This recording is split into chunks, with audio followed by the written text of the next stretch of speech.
Друзья, всем привет! Сегодня у нас обзор и тест кофемашины Nivona 970. В этом выпуске мы приготовим с вами различные напитки. Я поделюсь своими впечатлениями о машине в целом и расскажу, как она справляется с приготовлением различных кофейных зерен. Давайте начинать прямо сейчас. Я выбрал эспрессо, нажимаю на кнопочку, машина начинает его готовить. Давайте сразу о шумности. Эта машина не тихая, у нее уровень шума чуть-чуть ниже среднего. То есть она тише, чем предыдущая серия, это 795 в тот момент, когда работает кофемолка. Только в этот момент большинство бытовых кофемашин создает много шума. В остальное время кофе готовится достаточно спокойно, то есть средний чуть-чуть ниже, но не низкая шумность. По внешнему виду. Эта машина по-прежнему изготовлена вся из пластика. Почему по-прежнему? Потому что предыдущая была тоже такая. Но в этот раз пластик мне нравится гораздо больше. Он как бы совсем не марки. Первоначально мне показалось, что я боюсь что-то поставить сюда чашку. Здесь площадка нагревается, но проблем никаких нету. Пластик не царапается. Выглядит дорого. То есть он такой сделан как будто бы под металл. И на кухне смотрится очень хорошо. То есть по внешнему виду очень мне нравится, как она выглядит. Современная такая кофемашина. За счет большого монитора и одной единственной кнопки, которая является кнопкой, и она является колесом для вращения по передвижению по меню. Давайте начнем сразу с напитков. Вот она приготовила сейчас эспрессо. У меня появился такой новый граненый стаканчик, я его нашел на даче. Я не знаю, сколько ему лет. И, конечно же, вот разница между 795 и 970, она значительная в качестве приготовления кофе. Сейчас здесь засыпан моносорт, простая Бразилия. И по-прежнему помол у меня стоит на минимальном значении. Но при этом я могу настройками количества, то есть порции, здесь она более понятна. То есть когда мы заходим в меню, то мы можем увидеть конкретно, что это не просто там какая-то там крепость, а это действительно количество кофе молотого, который забирает кофемашина, и вот интенсивность, такой параметр, наверное, сжатие таблетки. Конечно же, эта машина уже справляется с кофейными зернами практически любыми. Она справляется с ними по-прежнему своеобразно. То есть кофе получается мягкий, такой более округлый. Но это, наверное, и хорошо, особенно если вы используете зерна чуть-чуть более темной обжарки, или вы там любите кофе потемнее, то он, конечно, становится и более сладкий, и более приятный на вкус. Что же касается средней обжарки, то для меня яркости вкусовой как бы не хватает, но нельзя сказать, что кофе приготовлен плохо. Если мы оцениваем качество приготовления кофе, во-первых, диапазон зерна максимальный, то есть здесь можно готовить абсолютно любые кофейные зерна, которые вам нравятся, то есть предназначенные для заваривания эспрессо в бытовых кофемашинах. И хорошо варят Эфиопию, Бразилию, Колумбию, хорошо варят бленды, миксы.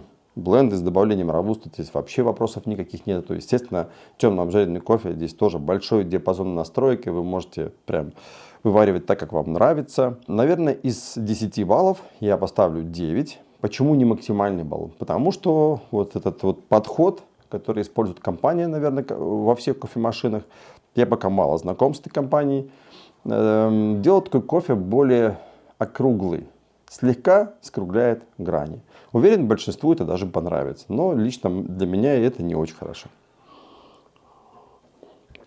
Буквально сегодня у меня в гостях был мой товарищ, и я ему приготовил кофе на DeLonghi, на Nivona. Он сравнил и сказал, что да, здесь как будто бы такой мягкий напиток, а на DeLonghi получается гораздо более яркий, то есть более интересный. Один и тот же кофе мы засыпали, поэтому не только мое мнение, он тоже разбирается, конечно же, в кофе, работает с кофе. Меню.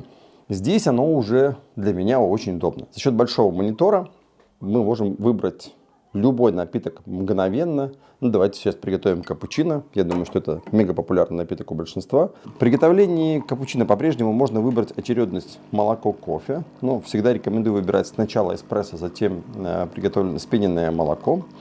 Дозировки можно выбрать. Я не перестраивал напитки, и вот здесь как настроено, так и использую. Подстроил только немножко для себя эспрессо, потому что мне нужно было понять, как она справляется с потенциалом приготовления кофе. Великолепно справляется с молочными напитками. Опять из 10 это десятка, 100%. То есть молоко она готовит хорошо. Молочная система такая же простая, как и в предыдущей машине, которой я делал обзор.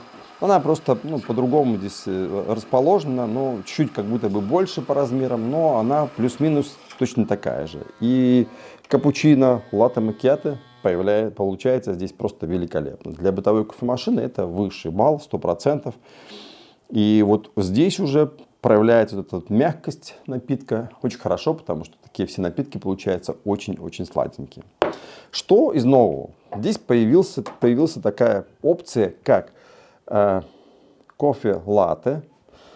Часто спрашивают, вот кофе латте, латте маккиато, в чем разница? Если говорить про итальянскую традицию, то кофе латте это то же самое, что кофе с добавлением молока. Кофе с молоком. Какое молоко, взбитое, не взбитое, холодное, горячее, это уже выбирает, как правило, покупатель сам. Здесь я, кстати, именно этот напиток не готовил, сейчас будем готовить вместе с вами впервые.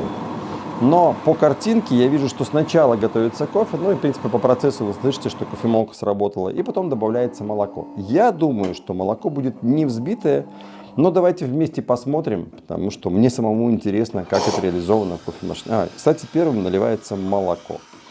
Наверное, очередность здесь можно выбрать, да. Я уже вижу по меню, что очередность можно выбрать.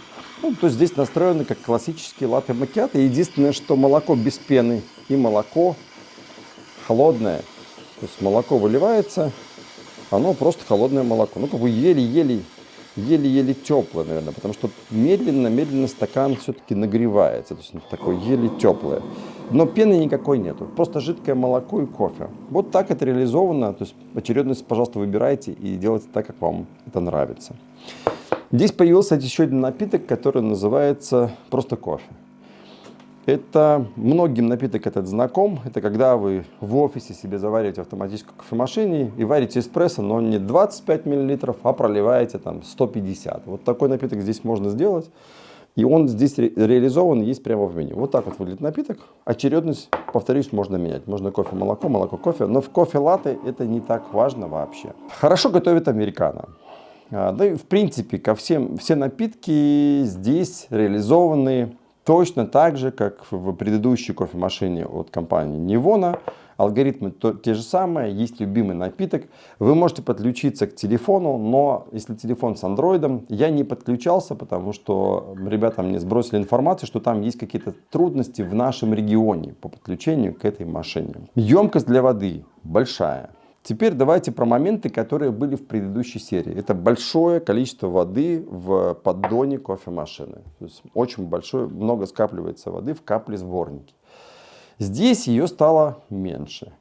Не намного, но все же меньше. Но это по-прежнему большое количество воды. Варочная группа моется точно так же. Она не супер чистая.